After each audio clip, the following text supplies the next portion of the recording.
Hello and you're welcome to the Big Tech Show from still in hibernation here. This week I'm going to talk about a lot of things that have happened this week. I'm delighted to say we've been joined by a couple of very interesting guests. We have John Kennedy, former Silicon Republic editor and a good colleague of mine over a decade, now editor of Think Business with Bank of Ireland, and former TD, Noel Rock, who don't know what Noel's doing now. Noel, are you there? How's it going, Adrian? How are things? What are you doing, Noel? Like everybody, I'm hibernating, living within my 2 kilometer limit, and trying to make sense of the new environment with which we all have to inhabit and work within. You've been out in the sun.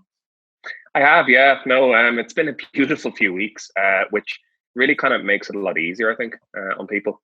If this was typical Irish March, April weather, I think we'd all find quarantine an awful lot harder. So I think kind of for people's mental health, exercise, fresh air and so on and so forth actually has been very beneficial.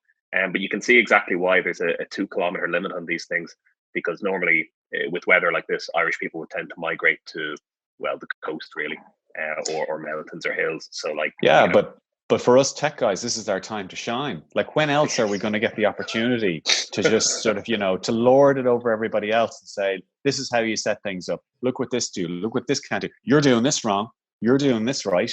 This is it. This is it. You're being asked to consult on all manner of things, the best microphones, the best front-facing cameras, and also the best services by which we can all talk to each other via Zoom. Or I know you had recommended whereby.com to me, or other people go for House Party. So, a lot of speaking of which, an honorable dismention, and I'll take full responsibility for this, for Ecamm Pro. I spent over €100 on that soft download just to hook up my Canon camera and my MacBook. Worked beautifully last week and they kicked me out for some reason and I can't get in. But anyway, so thanks Ecamm. I'm going to see you later. John, in Bank of Ireland, are you regularly tagged as the tech support guy? Like if somebody comes over and says, John, you used to be into all this tech stuff, I'm having trouble with my Microsoft Outlook. Yes and no.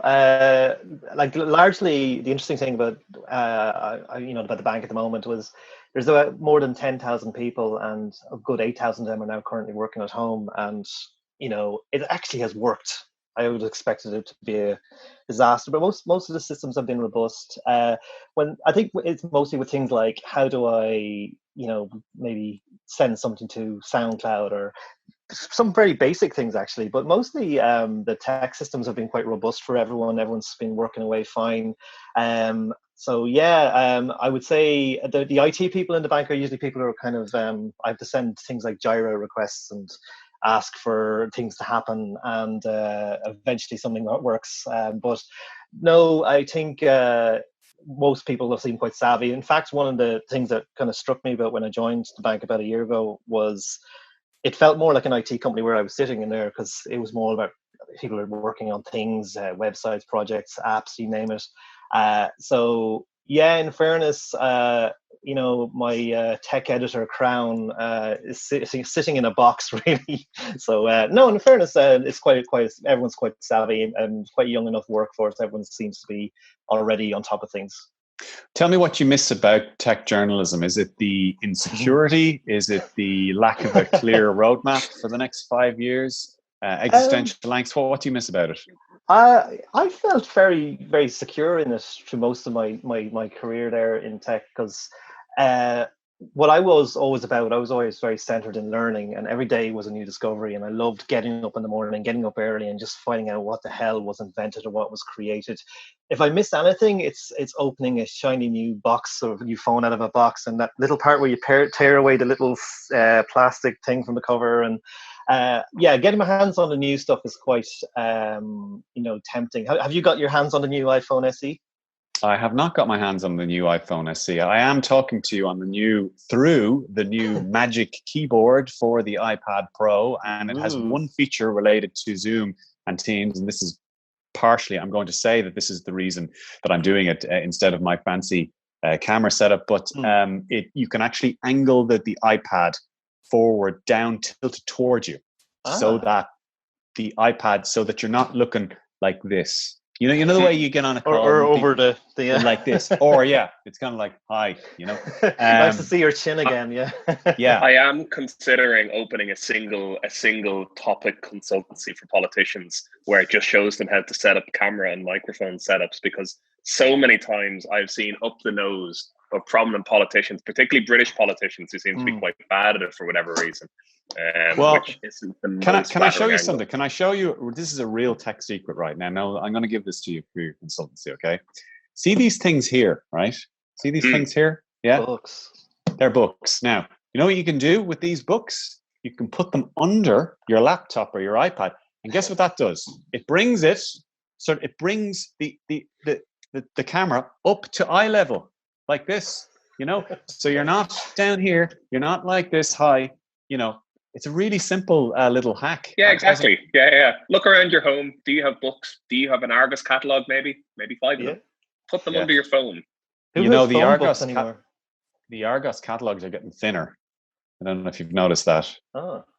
You used to be the big book of wonder, and now, because I think you probably go to the same Argos I go to in Santry. We do, yeah.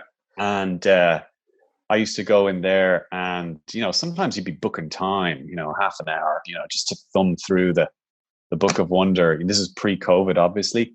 Now it's a little bit like, it's kind of like an American fashion magazine. It's that width, Right. Yeah. Why is about that? 1,000 pages? Yeah. Why are they getting thinner? Is it like just put more stuff online, or people are looking at stuff online? Yeah. Anyway, I've no idea how we got onto that. Quick reaction from two of you. 5G. I mentioned that I've been writing about this a lot. Attacks on masts, people associating 5G with COVID-19, other kind of mad stuff, other health stuff as well. We are recording this on Thursday. You might be listening to it on Friday or Saturday, but as I speak, it's only 12 hours since another mast was attacked in Cork, this time beside Apple and St. Mary's Health Centre. I don't even know what question to ask about this, because it's kind of mad, isn't it? Or is it? Well, it's misinformation. People, I would say, in people's general defense, and there is no defending it really, but the general thing is, this is a very scary time, hands down, for a lot of people. But it's precisely at scary times that misinformation thrives. And the thing that really annoyed me the most was, I think there was an air mast in Letterkenny 2 weeks ago that was set on fire. And, the main people who were affected by that, if there was a malfunction, would have been actually the staff in the nearby hospital. So you claim to care about people, yet you'll go and set fire to a mast. There's people in that hospital who need to keep in touch with loved ones. There's workers on the front line. So I don't know who they were serving with that. I think the misinformation is a dangerous thing, but it thrives at a time when people are scared.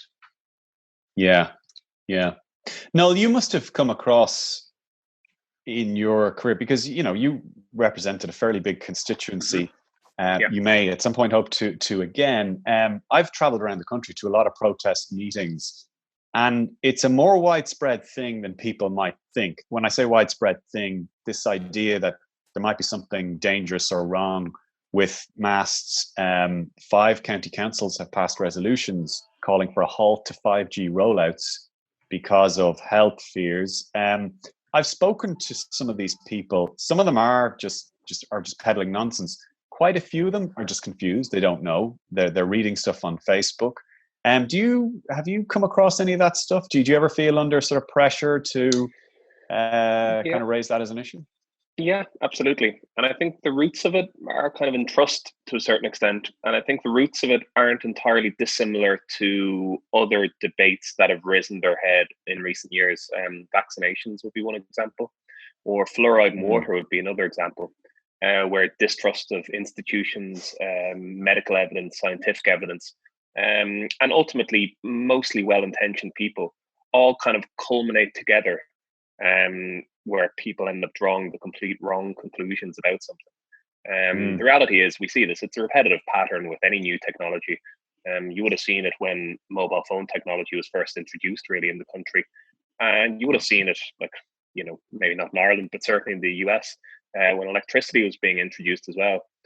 people tend to have widespread distrust of the applications and the ramifications of that technology. So yeah, people do present or used to present to my office regularly, talking about 5G and the effects that it would have on health. But I mean, the reality is there's no scientific basis to back that up. But more often than not, what can happen is that, you know, maybe people at a county council level, you mentioned the number of motions that have gone forward there, simply don't have time to research this and are strong-armed by the loudest constituents that they have coming to them. And ultimately, even the debate on that motion ends up inadvertently giving the whole debate a corona of authenticity, if you like, that it otherwise shouldn't have. So more often than not, politicians will say, well, what's the harm in debating it? Well, the harm in debating it is that people then use that very existence of that debate in whatever county council as a basis for saying that, you know, serious people are taking this seriously. And that's sort of the problem, I suppose. So, you know, wherever possible, we need to comprehensively stamp on this and say that, you know, there's no scientific basis for it. I suppose a lot of people don't realize as well, you would have a much better idea than me about this, how relatively few people it takes cumulatively to make something into an issue that is very difficult to ignore for a councillor or TD. Like, a friend of mine used to be quite involved in politics, and he used to say, well, if you got 40 or 50 or 60 people together and they were very strong and they had a strong voice, it's very difficult to, they can have a multiplier effect, and it's very difficult to ignore them. And somewhere down the line, like 1 out of every 6 or 7 or 8 public representatives will take on their cause, even if just to say we should look at this more, because they know that there's guaranteed maybe 100 or 150 votes down the line for them. Yeah, that's the reality. And I mean, if you're hacking the system to a certain extent, you know, the voice of 40 citizens, however ill-informed they are, can be amplified if they point their energies in the right direction. So, i.e., say there are 7 councillors in a given constituency, if 40 people lobby all 7 councillors, inevitably one of those councillors will be won over to their side on this issue and will say, well, what's the harm in having a debate? But there is harm in having the debate. County councils are not the place to debate scientific merits or fluoridation in water, or, you know, the impact of 5G on people in terms of radiation and what have you. There's a place to have these debates, and a county council misses it. You know, this will also get interesting when eventually, hopefully, at some point in the future, it becomes a vaccination. And what if suddenly then the anti-vaccination crowd start making kind of noises saying, "No, this is bad for you," you know? So that's, you know, a little misinformation can be a dangerous thing. So yeah, I mean, the irony on the 5G thing is, Noel, as you have mentioned, alluded to 3G and 4G before that. Over the last 15 years, many times I've interviewed, sometimes debated, rural TDs and councillors who will say that their area is being neglected in terms of connectivity, but will be the same people who will lead or support a protest against a mast being erected. I mean, that's a common thing for me to come into, to run into. So, I mean, we see this across various sectors of policy now, where people are in favor of the benefits of the macro, but will object to the micro objectives by which it will be achieved. So you can see it in the housing crisis, for example, where everyone will say there's a housing crisis, good Lord, we need more housing, but then will object to individual housing applications, for example, which obviously are the contributory factors that ultimately solve the housing crisis.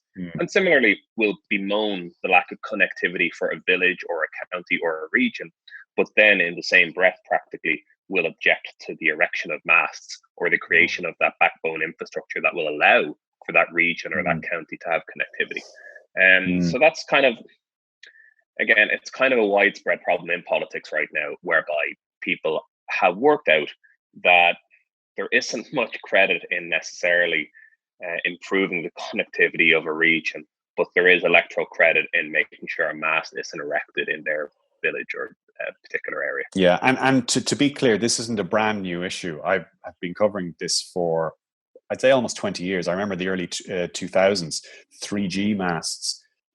People used to use diggers to take them out. There were some terrible incidents in border counties I covered. One, I remember in Hackballs Cross in Louth, O2 engineers were basically turfed out in the middle of the night by concerned citizens wearing masks, who had an unusual level of access to forcible means. But it's not a new issue, and Ireland's not the only country that's going through this.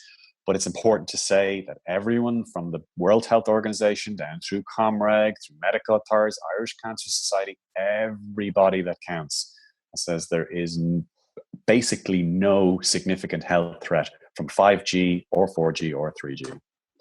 Well, the irony of it also as well is, like, let's zoom forward to maybe 10, 15, 20 years, and we've got self-driving cars and all these things like pacemakers that might be connected to the internet, and God knows they'll be relying on 5G and 4G and whatever G's exist then. So you need the stuff to work. So yeah, I think, let's see where it goes. But I think right now it's really bizarre how it's kind of grown at a time when we've a lot of other things to worry about. Yeah, John, you're talking like somebody. The chemtrails have got to you. How do you mean? Chemtrails. Just on a not really related issue, wondering what you think of this. The mobile operators and the telecom operators have come together to basically say they're going to give people a break. Okay, they're going to give them a little bit of slack on data limits until June the 30th, and if they're having trouble paying bills, and then they've also promised that if you don't have decent fixed line broadband, that if there's a mobile alternative, they will give that to you with a lot of data. It's only till June the 30th. On balance, I think this is a good thing. I can also see an upside to the operators, though, when we all start using more data. What do you guys think? Well, I think, it goes, the time we're in right now enshrines more than anything the feeling I've always had, or anyone's been in support of broadband, is that it should be seen as a human right. It's the intrinsic thing. They're keeping people connected right now, keeping people in livelihoods, having limits on, whether it's cost or bandwidth right now, when it could easily be just amped up. The infrastructure's there. Yes, there are broadband black spots that has to be dealt with. That's the job of the National Broadband Ireland. But I think the reality is that it needs to be seen in a human way and not just a business opportunity for the telcos. Just on that point, it's a really interesting point, because some of the same arguments are made for news, that this is a very important service. People need to have it, especially during a lockdown. And some of it at least should be free or discounted. I wonder how far we go down that line. I would say the telecoms companies have not been hit that badly by this pandemic, so they can probably afford to give, for example, more data or a little bit more leeway. I had a really long row with a friend last night, about whether the newspapers and the news companies in particular should be charging for anything right now, because news is really important, information is really important. And this person's argument was, particularly anything at all that touches on the coronavirus should be free. There should be no paywall attached to it, nothing like that. Now, my counter to that was that, just speaking from the independent point of view, about maybe 30, 40, 50% of the coronavirus related news that we serve on the website is free. But most news is coronavirus related. So if we don't charge for some of it, we literally will have no money, because advertising is absolutely tanked. But could the same argument be made to telecoms then, John? Would you think, or where do we take that argument? Well, on that argument of news, my sympathies go out to a lot of publications right now who have been really impacted by the current situation, whether it's advertising gone down. I think one of the realities is we do have free news, and it's mostly on Google's front page online, and on Facebook it's fed to us. People share it, you name it. I think you need to respect a business model if you're going to have a service of any description. And I think, therefore, I think it's interesting that I know the Indo, for example, has put its paywall up, and it has to guarantee its future, it has to underpin its future by revenue. It has to pay for journalists. Journalists aren't for free. So I think then when you translate that to telecoms, I think going back a few years, Facebook's Mark Zuckerberg was on a project in Africa, around the world, where he's trying to make broadband for free and emitted from balloons, etc. All of that costs money. But at the same time, I think telcos have to be really tuned into people's, reality, their situation. I just think that at the end of the day, it does all cost money to build these things, and they do need a business model to underpin it. So yes, someone will have to pay. Yeah. See, my point is, while I agree with that is important and indeed essential in the moment, if we don't charge for something, like, this is not a luxury, it's not a profit-taking thing.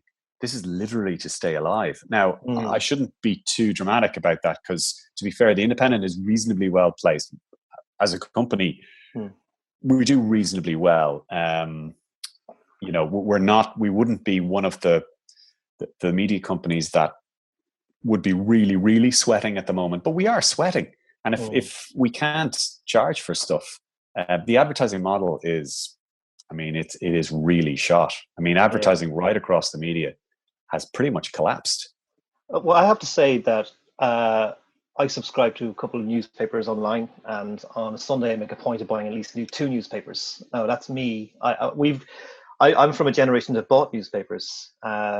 Whereas we've got entire, I'd say, that's 2 or 3 decades worth of people who have just been used to getting on their phone for free. I think one thing I would say about the newspaper subscription models that exist from let's say the 2 biggest papers in Ireland, they're quite good services. They're very well run, and they're accessible. And funnily enough, I'm finding myself a big fan of the e-paper aspect of these products. I actually do enjoy. Boomer.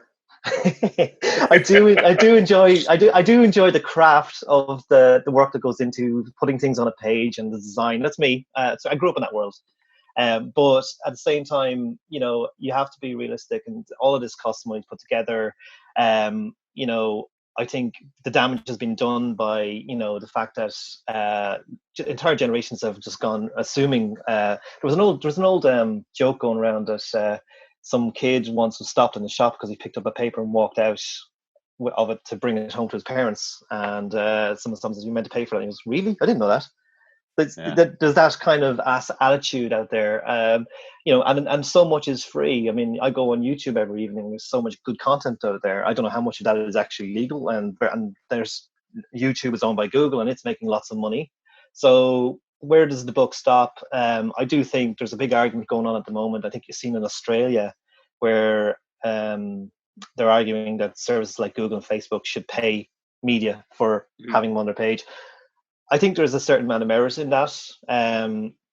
You're seeing an entire, if you go back 30, 40 years, most people probably bought 2 papers a day. They bought the morning paper and they bought the evening paper. And the only problem with the Australian thing, from my perspective, I might ask you in a minute, Noel, about this, but from my perspective, it's that when you actually talk to Facebook and Google, they don't make much money from news. There is a bit of a myth that we as journalists have, that half of Facebook's business model is based on sharing stuff that we write and we produce. It's not at all. The vast majority of the money that Facebook makes is from people talking to each other, sharing things to each other, but not necessarily always news stories. In other words, if Facebook were to say, "Listen, we just won't allow any links from news media anymore," I don't think it would materially affect their business model. But I get very unpopular among my colleagues when I say things like that. Yeah, no, I can understand that. I think when it comes to print news media, I think broadly the Independent and a few other titles, to be fair, have hit the right balance in that coronavirus related stories, generally speaking, some of them don't live behind a paywall. For instance, the daily updates on the number of people and where people are infected and so on don't live behind a paywall. But what does live behind a paywall is generally the richer content. Like, I would get an email from the Independent daily with features relating to coronavirus, how to live in a time of coronavirus, the art of the weekly shop in the coronavirus, I think was one yesterday, and how the weekly shop is making a comeback again. That's all perfectly fair that's behind a paywall. And that's perfectly You're a very loyal reader, Noel. Yeah, there you go. I do my homework. Yeah. But I think that's perfectly fair. The reason why John pays for a subscription, I won't speak for John, but the reason why I pay for a subscription to various titles is the curation of it. It's the actual thought of sifting through the various stories of the day, putting it together, as John said, putting it into an e-paper format, even where there's kind of a quantitative value, where a good, an important story is on page 1 and a less important story is on page 11, and so on and so forth, and then sports at the back. I think there's a value in that, and I think accordingly, it's perfectly reasonable to expect people to pay for it. It's not as though they're deprived of access to news. There's a state broadcaster, for example, that does provide news for free as well. But that, if you want to pay for this premium content, this curated content, then yeah, you should be expected to pay a little bit for it. Yeah, I mean, that would pretty much be my view. Like, one of the things, again, I'm quite unpopular for saying this, I kind of cringe a little bit when I see friends and colleagues almost kind of pleading with people to buy a paper. I mean, to be honest, other than the fights around, whether it should be free or Google and place, other than that, as a product, like, buy it if you think it's useful and interesting and informative to you. If you don't, okay, then don't. But the future of newspapers is going to be on the strength of their product and their content. It's not going to be. I mean, maybe there will have to be a bailout or something in the very short term if other industries are getting a bailout. But I don't think that's particularly related to newspapers, as a format. But I mean, newspapers are really good. I mean, if you like it, buy it. But if you don't. That's completely fine. I mean, I'm not going to beg you to. It should be my job to produce something that you like. But if you don't, no hard feelings. Seriously. Yeah, that's a fair way of looking at it, because if you want to be something that people are going to part money with, you have to be good enough for them to part the money with. So it's a case of moving with the times, and people spend a lot of money every month on other subscriptions. I mean, it's not just Netflix or Disney Plus or iCloud or Dropbox, or it's not just all. I mean, I counted up mine recently. I was about 15 subscriptions I have. Wow. Yeah, I paid for Amazon Prime and Netflix and Disney Plus. Check. They're great products, but what I love about them is the serious amount of work that goes into the original shows that are on these platforms, and I think that's a good challenge for media. It's a very healthy challenge. Look, if you really want people to pay for money for what you're producing, then you just have to produce something that's good enough, and that's a challenge. Yeah. It's a good challenge. I'm glad we're all agreed on that. Where else did I want to go today? No, what are you? I have to ask you. What do you think about? You're still very active politically, right? Of course, yeah. Yeah. What do you think about? What do you think about being pals with Fianna Fáil? Yeah, goodness. It's a strange moment, right? Both in terms of the result of the general election, and then also this kind of new layer of coronavirus right on top of it. I mean, the election happened, and then coronavirus really kind of started to strike. The lockdown started to strike about 5 weeks later. So kind of these events, kind of remarkable events, kind of happened back to back with each other. And so we haven't really, in a way, parsed the general election results properly. Like, what happened in the general election? 3 parties got an equal amount of seats, more or less: Sinn Féin, Fianna Fáil, Fine Gael. In order to form a government, at least 2 of those stools had to come together, plus a small party as well. So it was either going to be any 2 of Sinn Féin, Fianna Fáil, or Fine Gael coming together if you wanted to form a government. The alternative is a second election, and coronavirus kind of forces your hand in that regard. Very difficult to see how, in practical terms, an election could be composed in these circumstances. I mean, it would have to be some kind of entirely postal election. I mean, we shouldn't be defeated by a lack of imagination here. I mean, you could still have an election in theory, but yeah. Do you think? Would you agree with Leo? I think he has a line now that whoever is elected the next government, presumably it's Fine Gael and Fianna Fáil at this point, that they're going to be very unpopular because they're going to have to take certain decisions. Do you think it's going to turn out like that? Well, I think 2 things. I think every incumbent government since 1997, every incumbent government has gotten less popular as time's gone on, right? So by virtue of being in government, you're almost guaranteeing you're going to be less popular than you were when you started. And we're starting at a not especially popular base. The combined vote share Fine Gael and Fianna Fáil has never been smaller. So yeah, I think what Leo is saying is true, but I think maybe it's for structural reasons as well as the reality that we now live in. Going to be hard choices to be made, no question about it. Like the early stages of coronavirus were kind of easy politically in some regards, in that we were given the imprimatur government to the payment, a €350 flat payment. Inevitably, that's about double the rate of the current social welfare payment. So accordingly, that was a not unpopular move, if you like. But there are harder choices to come down the road in terms of reintroduction to certain types of businesses, setting out a real timeline for certain types of businesses, and what's going to happen in terms of taxation.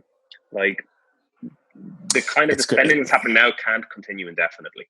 It's going to get very tough. I mean, when I heard the speculation firming up the other day that no mass gatherings until at least September. I mean, look, we knew that was coming, but your heart still sinks a little bit hearing it. But what my heart really sinks at is the idea that really substantially a lot of the restrictions we have now substantially may be in place for the rest of the year. Not a lockdown, but like significant restrictions. And like, as a fan of sport, Noel, I know you're a Liverpool fan, as I am. I mean, just as Liverpool are about to win the title as well. Not that matters anymore, but your heart kind of sinks, doesn't it? And John, from your perspective, one of your jobs is you write about business and the new world of business and how they're getting on. Yeah, I do a little bit as well, and I talk to funders and startups. What's going to happen, do you think? Well, I was looking at some recent research from Scale Ireland, and they did a survey in recent weeks, and one of the things that stuck out for me was that they reckon that the average startup in Ireland has about 3 to 6 months runway. You're still seeing funding rounds happen. Soapbox Labs got funding this week for 5.8 million. You saw Profitero in Dublin today got 20 million. So people are still raising money, but I'd be more worried about I think the same research from Scale Ireland revealed that about 7% of startups have already laid off people. So that's quite scary as well. People will run out of cash. I think a lot of the deals that have been done, like those venture capital deals I mentioned this week, it takes a lot of time to get those deals over the line. And I'd say a lot of the work was done before the lockdown, in fairness. So when it comes to raising money, I don't think Zoom calls are going to cut it. People still need to trust people. They need to do due diligence. They need to meet people. But my biggest concern really be, startups are one category. And the other thing about founders is that, and I heard this anecdotally, and I can't verify it's entirely true, but while people have been able to give employees the state benefit, I don't know if necessarily founders of companies have been able to qualify for that. And I heard that anecdotally. I need to back that up. I can't back that up right now, but if that's the case, then people will run out of cash, and that's a big worry. I think the next thing is then getting back on their feet, and that'll be the next thing for all businesses. I don't know how it's going to be for people who run pubs and restaurant venues.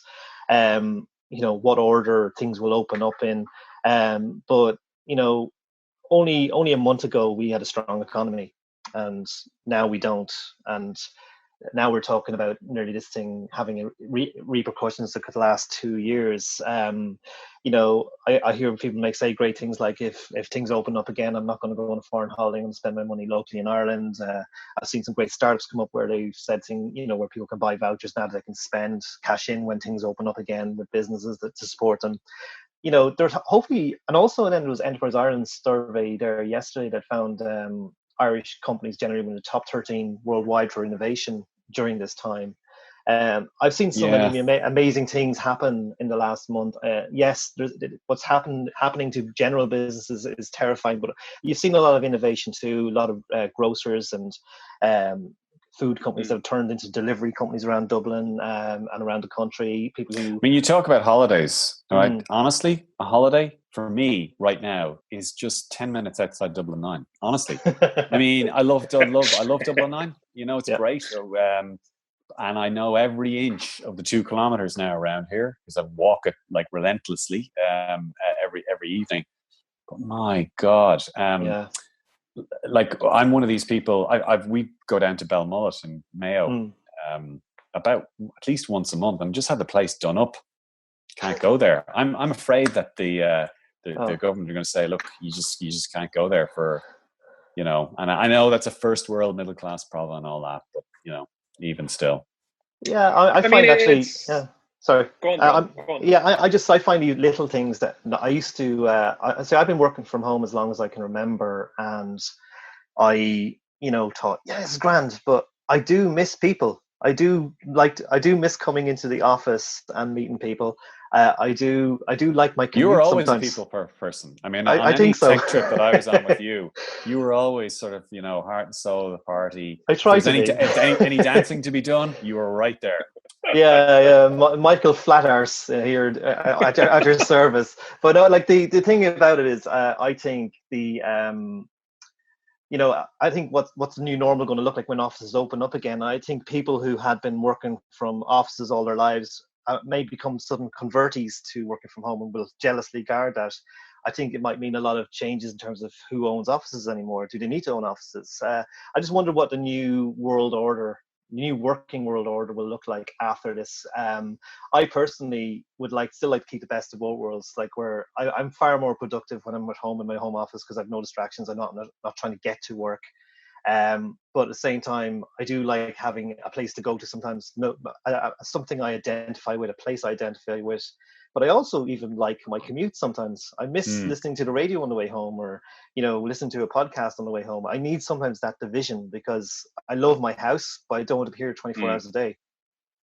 Speaking of which, Noel, I actually can't see your background right now at the moment, but have you seen this Twitter account, Rate My Skype Room? Have you seen that Twitter account?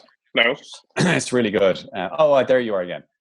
So you're in your living room, right? Yeah. Okay, that's pretty nice. We can adopt the background. I've got some, I've become a specialist in Zoom backgrounds, over this month and a half period. I've got Simpsons backgrounds. I've got various old Fine Gael poster backgrounds. I can do whatever you want. That must be pretty terrifying now, in fairness. Yeah. I mean, we're going back to, are we going back to like Fitzgerald or Cosgrave or? Yeah, we can go back that far, all right. Or we've got like vintage Noel Rock from 2009 with hair. Right. They're the Hillary days, are they? The Hillary days? Exactly. Yeah, exactly. When things are optimistic and I had hair, they're fun times. Yeah. But in all seriousness, what you're saying, in terms of your holiday home there earlier on, Adrian, it makes sense. And it goes back to what you said about sport as well, or what you're saying, John, about meeting people. One by one, kind of the things that people enjoy about their daily routine or their lives have kind of been stripped out. So it's all a little bit monochrome right now, a little less colorful.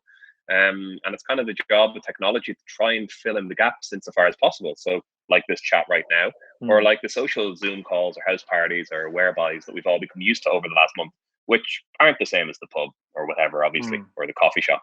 But, they bridge the gap somewhat. And I think what you'll probably see over the next 6 months is something of a halfway house or a hybrid between the two, where, John, you're not working entirely from home, but maybe 3 days a week you are working from home. And you'll see a lot more companies adopt maybe a smaller, leaner, hot desk type structure, I'd say, with more employees working from home because the concept has been proven that it can work now. So it wouldn't necessarily be 5 days a week for everybody, but I fully suspect, if you were making a bet in terms of how tech is going to change things, I'd say that's more or less where it lives. Do you know what's going to be interesting is I signed up to do 1 or 2 conferences over the next 5 or 6 months, pretty big ones, and they've now gone online. Right. So I signed up to be a moderator to one, not getting paid for it, but I signed up to do it anyway. And but there's a thing about being on stage and a moderator, and it's a bit performative. Like you do have a relationship with the audience, and you're feeding off the audience, you're feeding off the guests. And I don't know how we're going to do that online. It's going to be really weird. You're doing a good job of this. So I'd say augment what you currently do with your podcast, perhaps, but. I definitely kind of. There's no physical. Yeah. There's very little physical comedy, right, in what we're doing now. I mean, there can be, There used to be a guy called Ray Cokes on MTV, the late 1980s, early 1990s. I remember him. Yeah. I'll see if I can replicate what he does, what he did now. But I think I know where there's the camera there. And he used to do things where he used to go in like this all the time. You know, that was his sort of signature trick. And there are probably things you can do. I've been watching the Saturday Night Live people and how they're adapting, and it's pretty funny. But there's something missing from the edge. Well, it's the audience cheering. It's the audience cheering, for example, or clapping. There's energy. Or something. Yeah, you feed off it. You know, I like doing. When I do public events, I like panel discussions more than having to present to a whole room of people. I'm less nervous, and I riff off how people react to questions, and there's something about seeing the whites of their eyes or sensing whether they're comfortable or not with a question. You know, there's the human part of it, and a screen. Like the funny thing about it actually is about the whole working world we're in right now. I'm impressed how quickly people have adapted to Zoom as a way of working and other mechanisms and stuff. Okay, as of this week, 300 million daily users. So December 31st, 10 million users. April 1st, 200 million users. April 21st. 300 million users. Wish I'd share us in Zoom. Yeah, incredible. But like, I think that's it. I think a lot of I've been invited to lots of webinars and things at the moment, and I you said that through gritted teeth. You said webinar. Yeah, because I would have taken part in them over the years. I think I'm a real confidence snob. I like people and I like rooms. Okay, well, can I just put that into when you get a laugh, your first laugh. So Seinfeld has this whole thing, and comedians and cars and coffee and Netflix, and they talk about with other comedians about the value of the laugh. There's almost nothing to match a laugh that you can get on stage. Yeah, did you ever find that? No. Or heckling. Yeah, like if you can get a laugh and break the ice, particularly as a politician, because nobody expects a politician to be funny, then you're flying, you know. But and nothing matches that energy either, and it's very hard to replicate that. Like you talk about moderating something, and 3 people in a chat like this, I think, is relatively fine. But holding and capturing the attention, if it's a larger panel or a larger group of people, I think that maybe is a little. There's a skill to it, and I don't think many people are familiar with that terrain necessarily yet. Well, there's one thing that doesn't change, and that's when you get a sign from your producer stroke sound engineer that we're running out of time. So I am going to have to leave it there. But No Rock, former TD, Fine Gael, and John Kennedy. Sorry, John, former Silicon Republic, now editor of Think Business with Bank of Ireland. Thank you very much for having joined me for this video podcast. And from me, that is all we have time for this week. Next week, I'm going to be back with the $1 million camera and audio mic setup. So stay tuned for that. But for me, Adrian Wechter, tech editor of the Irish and Sunday Independent, that's all we have time for this week. Bye-bye.